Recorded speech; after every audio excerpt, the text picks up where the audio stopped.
Muy bien, bueno, ahora hablaremos del sistema de coordenadas de 3D Max. Para empezar, pues hay que recordar que 3D Max es un programa que nos permite elaborar, construir o proyectar figuras tridimensionales, y esto lo hace por medio de un sistema de coordenadas convencional, por así llamarlo. Este sistema está constituido por tres ejes, los que son el eje X, el eje Y y el eje Z.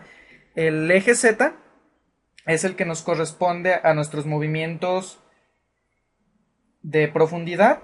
El eje X nos corresponde a los movimientos horizontales y el eje Y a los movimientos verticales.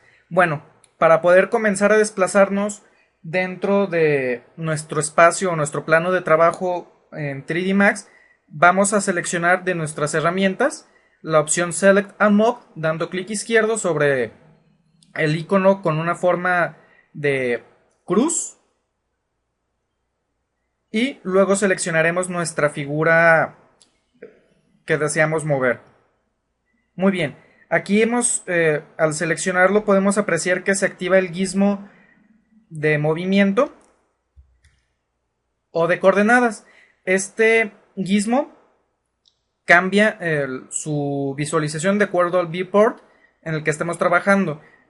¿Cómo es que cambia? Bueno, es muy sencillo, o no es que cambie, sino que solamente nos mostrará los ejes en los que podemos hacer movimientos de acuerdo al viewport activo. Por ejemplo, en el visor top solamente podemos hacer movimientos en los planos Y y X. En el visor front,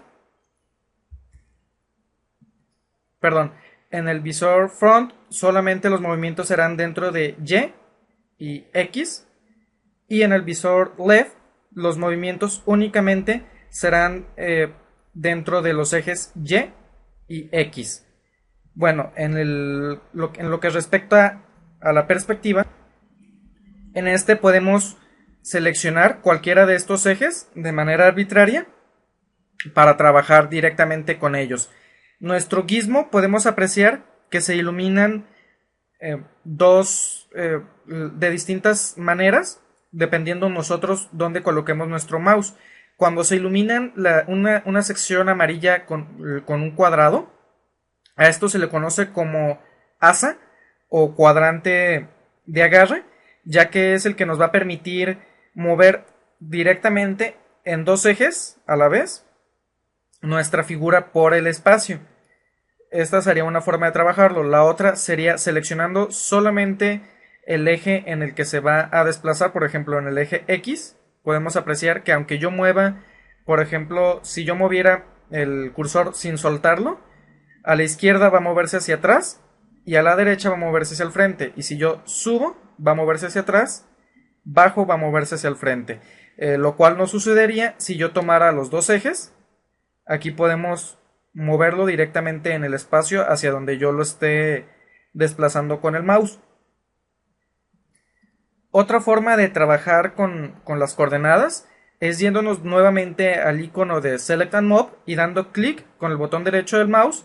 Aquí podemos ver una ventana flotante o un nuevo comando flotante que nos aparece, en el que nosotros podemos indicarle el valor exacto de lo que deseamos que se mueva nuestra figura. Por ejemplo, yo podría pedirle a 3D Max o indicarle que en el eje X quisiera que estuviera desplazado 10 centímetros, en el eje Y 50 centímetros y en el eje Z puedo bajarlo menos 10 centímetros.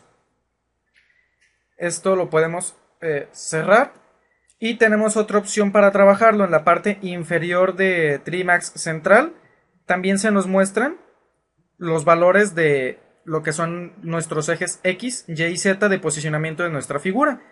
Al igual que en la otra ventana, nosotros podemos seleccionar o indicarle el espacio que va a desplazarse en estos ejes. Una de las cosas que ha evolucionado de 3D Max es que para trabajar antes con él tenemos que indicarle con una herramienta especial sus movimientos. Por ejemplo, si yo doy clic derecho en este espacio vacío de nuestra barra de menús principal, tengo la opción de Axis Constraints. Si yo la activo, aquí podemos ver que nos aparece una nueva barra de ayuda flotante, perdón, de de comandos, que son los ejes X, Y y Z, con los que antes se tenía que seleccionar directamente los ejes en los que se van a desplazar. Por ejemplo, si yo doy clic en X, como pueden apreciar en el viewport de perspectiva, se ha activado el eje X para que yo desplace. Si yo selecciono el eje Y, se activa automáticamente el Y y ahora el Z. Sin embargo, si yo me voy a la vista perspectiva y selecciono el eje X de manera automática, se transforma o se va en el Axis Constraints, se activa. O de igual forma, si selecciono dos, se activarían X y Y, por ejemplo. Esta es una herramienta o es como un pequeño detalle técnico de 3D Max que posiblemente no lleguemos a utilizar mucho. Muy bien, bueno, esto sería todo lo que hay que hablar, o bueno, no todo, sino lo básico, hablar sobre el sistema de coordenadas de 3D Max. El siguiente punto que veremos será lo que es los paneles de trabajo o los layers de trabajo de 3D Max.